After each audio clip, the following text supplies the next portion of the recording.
लोगों ने दो क्यों चेंज कर दिए and phrases and all.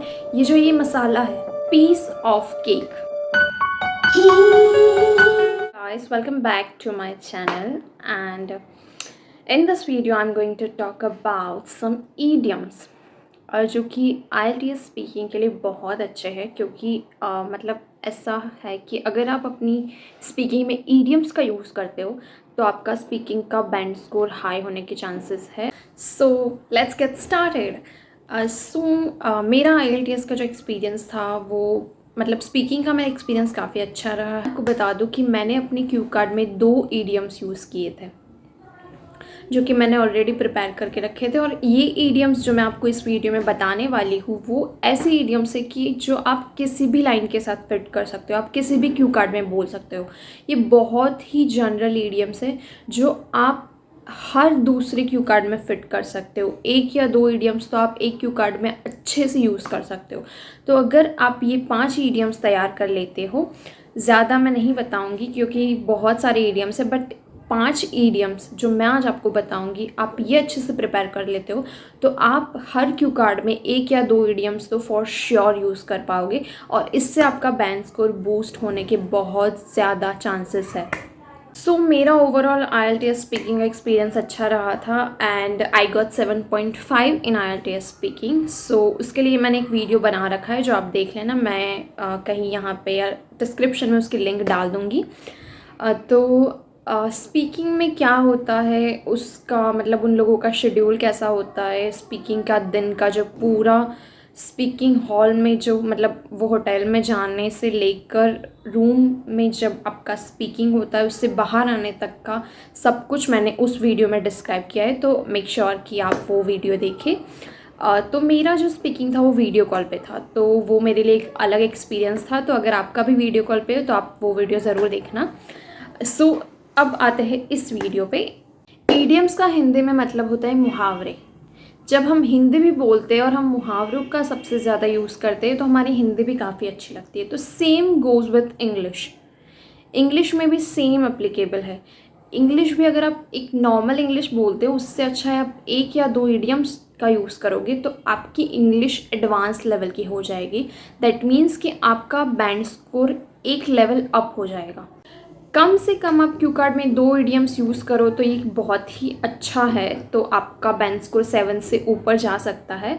But ये ईडियम्स एंड ऑल उन्हीं लोगों के लिए है जिनकी इंग्लिश एक लेवल पर है।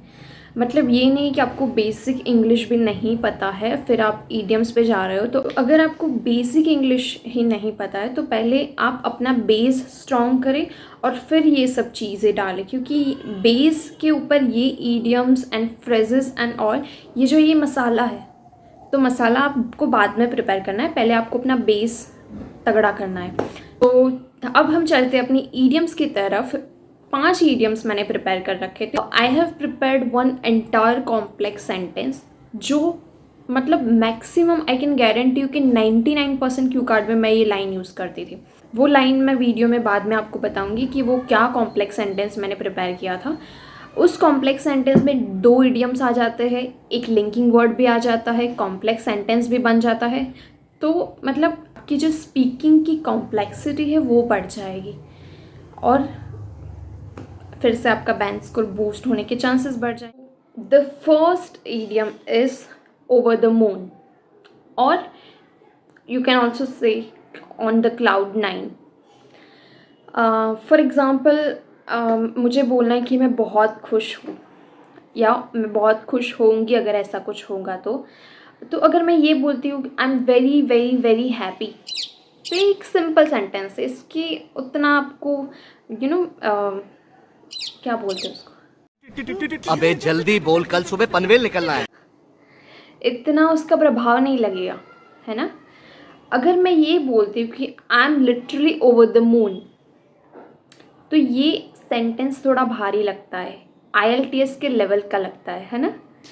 और इसमें कुछ खास है नहीं, आपको सिर्फ एक इडियम डाल देना है और आपका सेंटेंस बन जाएगा level of IELTS।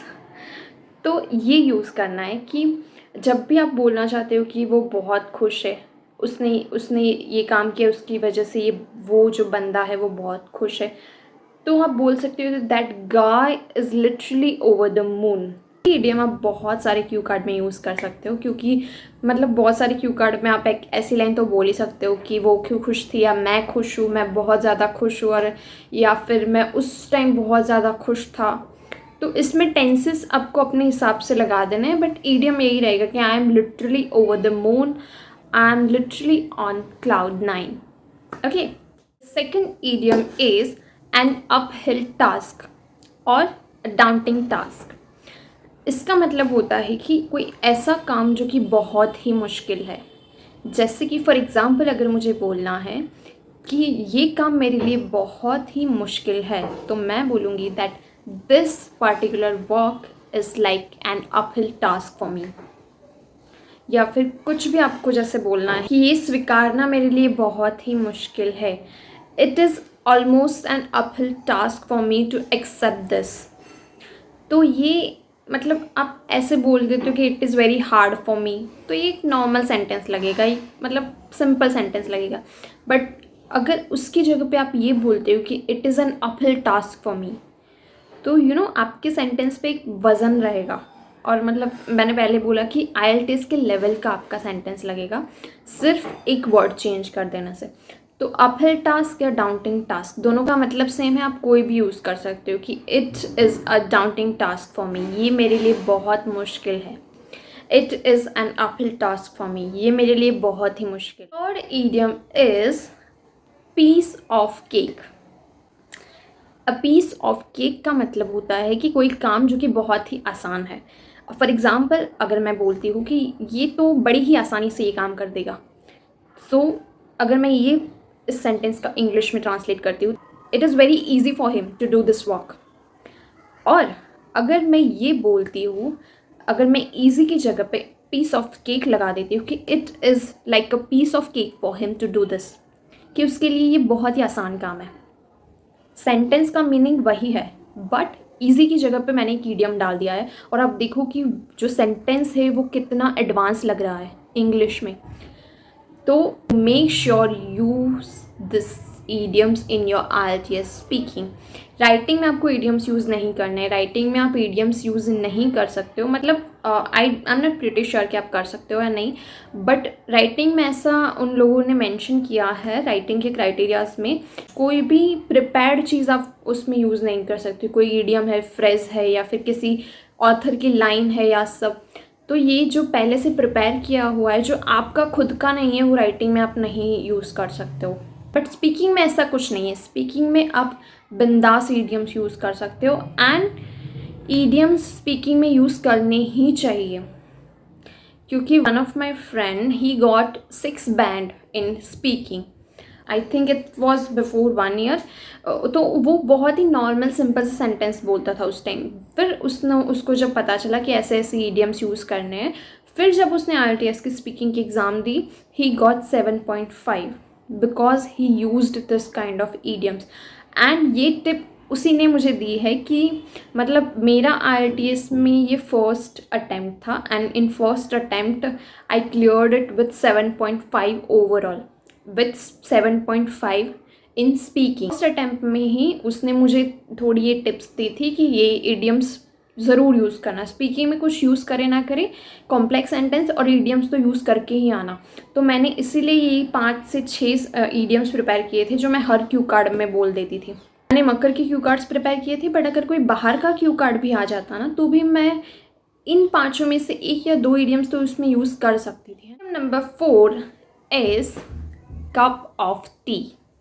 A cup of T, ये तो मतलब बहुत ही कॉमन ईडियम है जो कि हम बहुत बार यूज़ भी करते हैं नॉर्मल इंग्लिश में, कि it is not my cup of T, मतलब कि वो मेरे लिए नहीं है, वो मैं नहीं कर सकता। For example if the examiner ask you like do you like playing cricket, अगर आप ऐसे रिप्लाई देते हो कि no ma'am, I just love to watch cricket, I don't know how to play cricket, I am not interested in playing cricket, so I don't like to play cricket. But इसकी जगह पे अगर आप एक linking word डाल देते हो और एक ईडियम डाल देते हो, तो आपका सेंटेंस का स्ट्रक्चर कितना एडवांस हो जाएगा। Just see, no ma'am, Actually, I don't know that much about cricket. So I like to watch cricket, but playing cricket is not my cup of tea.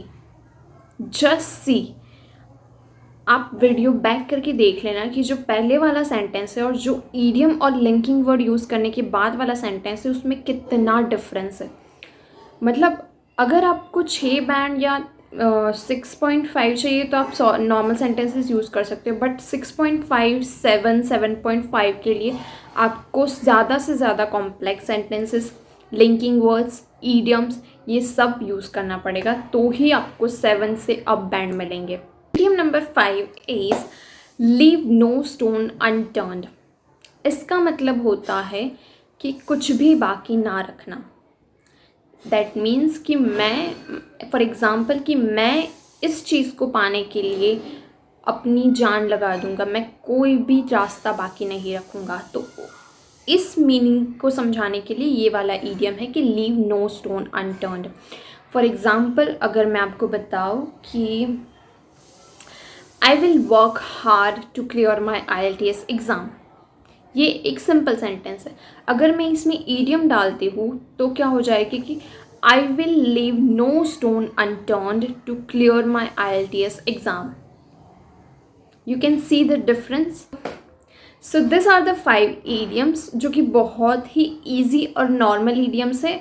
IELTS speaking में ऐसा कहीं नहीं लिखा है कि आपको बहुत कॉम्प्लेक्सिटी अपनी स्पीच में डालनी है या फिर कुछ ज़्यादा ही मतलब नेक्स्ट लेवल के ईडियम्स यूज़ करने हैं। नहीं, आप एक इतने बेसिक ईडियम्स भी अगर यूज़ करोगे ना तो आपकी स्पीच नेचुरल तो लगेगी, बट आपकी स्पीच में एक लेवल का एडवांसमेंट भी आ जाएगा।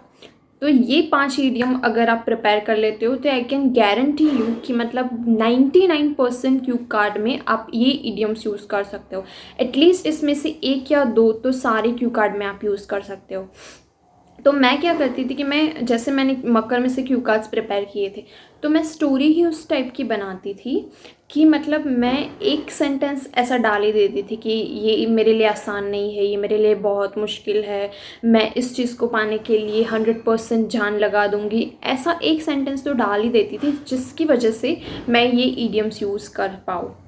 तो 5 ईडियम्स मैंने आपको बता दिए। अब इसको यूज़ कैसे करना है, आपको किस तरह का सेंटेंस अपने क्यू कार्ड में डालना है, ये आपको डिसाइड करना है। And now it's time for complex sentence. Sentence is कि ऑल्दो जो बैंड्स ब्रू का जो स्ट्रक्चर आता है, अगर आपको नहीं पता है, बैंड्स ब्रू राइटिंग और स्पीकिंग के लिए बहुत अच्छा है। बैंड्स ब्रू जो मैं यहाँ पे कहीं दे दूँगी, बैंड्स ब्रू इस इतने वर्ड्स के सहारे आप कॉम्प्लेक्स सेंटेंस बना सकते हो। तो ऑल्दो से मेरा ये सेंटेंस स्टार्ट होता है, दैट मीन्स कि ये कॉम्प्लेक्स सेंटेंस है। Although it is an uphill task for me, हालांकि ये मेरे लिए बहुत ही मुश्किल कार्य है। Although it is an uphill task for me, I will leave no stone unturned, मैं कोई भी रास्ता बाकी नहीं रखूँगी टू अचीव दिस, इसको पाने के लिए। तो ये सेंटेंस में आप देख सकते हो एक कॉम्प्लेक्स सेंटेंस है, ऑल्दो से स्टार्ट होता है, इसमें 2 ईडियम्स भी है और ये एक ऐसा सेंटेंस है कि जो आप बहुत सारे क्यू कार्ड्स में मतलब I can say that 99% Q card में आप यूज़ कर सकते हो। जैसे आपको किसी कंपटीशन का क्यू कार्ड पूछ लिया तो आप बोल सकते हो कि कंपटीशन जीतना मेरे लिए मुश्किल है बट मैं I will leave no stone unturned, तो ये सेंटेंस वहाँ पे भी लगा सकते हो। फिर बोल सकते हो कि like the ambition that you have not achieved yet, ये भी एक क्यू कार्ड, तो उसमें भी आप बोल सकते हो कि जैसे कि ये एम्बिशन अचीव करना मेरे लिए like it's an uphill task for me to achieve this ambition but I will leave no stone unturned. तो ये एक sentence I can guarantee you, आप ट्राई करना, बहुत से क्यू कार्ड में ये सेंटेंस फिट बैठता है, बट ये आपके ऊपर है कि आप स्टोरी कैसे प्रिपेयर करते हो। जो स्पीकिंग मेरा जो एग्ज़ाम, रियल एग्ज़ाम की मैं बात कर रही हूँ, रियल एग्ज़ाम में भी जो मेरा क्यू कार्ड आया था उसमें भी मैंने ये सेंटेंस यूज़ किया था और इसके अलावा मैंने एक और ईडियम किसी और सेंटेंस में यूज़ किया था। बट आप पहले इसका मतलब समझ लो कि इस सेंटेंस का मतलब क्या है और फिर अपने क्यू कार्ड में यूज़ करो। ये नहीं कि आपको सारे क्यू कार्ड में डाल देना है, ये वाला सेंटेंस यूज़ कर दो तो आपके बहुत सारे क्राइटेरियाज तो ऐसे ही फुलफिल हो जाएंगे कि कॉम्प्लेक्स सेंटेंस हो गया, 2 ईडियम्स हो गए, ऑल्दो से स्टार्ट होता है। तो ये वाला सेंटेंस बहुत ही यूज़फुल है। मतलब जब मैं प्रिपरेशन कर रही थी तो मुझे बहुत कन्फ्यूज़न होता था कि मतलब क्यू कार्ड्स मकर में से आते हैं या कहीं और से आते हैं। तो मैं आपको बता दूं कि मैंने मकर वाले क्यू कार्ड्स प्रिपेयर किए थे सारे ही, उसमें मैंने एक एक स्टोरी बना दी थी और मेरा जो क्यू कार्ड आया था वो मकर में से ही था। बट जो क्यू कार्ड मेन था वो मकर में से था, बट उसके जो 4 क्यूज़ होते हैं ना, उन लोगों ने 2 क्यूज़ चेंज कर दिए थे। तो मेक श्योर कि आप क्यू कार्ड, आपकी एग्ज़ाम में आप क्यू कार्ड और उसके क्यूज़ पढ़ो। ऐसा नहीं है कि आपने मकर में से प्रिपेयर किया और फिर सिर्फ क्यू कार्ड की लाइन देख ली और फिर आप वही बोल के आ गए। नहीं, आप सारे क्यूज़ भी पढ़ो और फिर अगर आपको लगता है कि इन लोगों ने ये 2 क्यूज़ चेंज किए तो उसका आंसर वहीं पे इंस्टेंट बना दो और फिर बोल दो। ये मिस्टेक मत करना कि आपने जो भी क्यू कार्ड प्रिपेयर किया है वो सेम टू सेम वो बोल के आ रहे हो, क्योंकि फिर उनको पता लग जाएगी कि आप रट के आए हो, तो फिर आपके बैंड डिडक्ट हो जाएंगे। और क्यू कार्ड में रटना बिल्कुल नहीं है, क्यू कार्ड में रट्टा मत लगाना। क्यू कार्ड वहाँ पे ही बनाना सीख लो, 1 मिनट में क्यू कार्ड कैसे बनाते हो वो सीख लो। जैसा मैंने आपको बताया कि वहाँ पे मेरा क्यू कार्ड मकर में से था, बट उन लोगों ने 2 क्यूज़ चेंज कर दिए थे। तो अगर मैं सेम टू सेम बोल के आती तो उनको पता चल जाता कि मैं रट्टा मार के आई हूँ। तो क्यू कार्ड में रट्टा नहीं मारना है। जस्ट आपको क्या करना है कि 4 क्यूज़ तो वैसे ही देते, 2 मिनट बोलना है आपको। मेक श्योर कि एक क्यू पे आप 30 सेकंड बोल लो। 30 सेकंड ईजिली बोल सकते हो आप, अगर आप 2 सेंटेंस भी बोलोगे ना तो ईजिली 30 सेकंड हो जाएंगे। तो आपको इस तरीके से करना है कि जैसे कि फर्स्ट आपका जो क्यू कार्ड है उसका थोड़ा इंट्रोडक्शन बोल दो 1-2 लाइन में, फिर क्यू कार्ड जो क्यूज़ है आपके 4 उसके आंसर देना स्टार्ट करो। पहले क्यू का आंसर 30 सेकंड, दूसरे का 30 सेकंड, तो 30 सेकंड करोगे फिर भी आपके 2 मिनट हो जाएंगे। तो क्यू कार्ड में रट्टा नहीं लगाना है। This was all about this video. Make sure कि आप ये ईडियम्स यूज़ करो, इसको अपने प्रैक्टिस में इम्प्लीमेंट करना स्टार्ट करो। जो मैंने आपको कॉम्प्लेक्स सेंटेंस बताया है वो भी यूज़ करो, बहुत ज़रूरी है 7+ बैंड्स लाने हैं तो। Yes, please like, share and subscribe this channel and we will meet in the next video. Bye bye.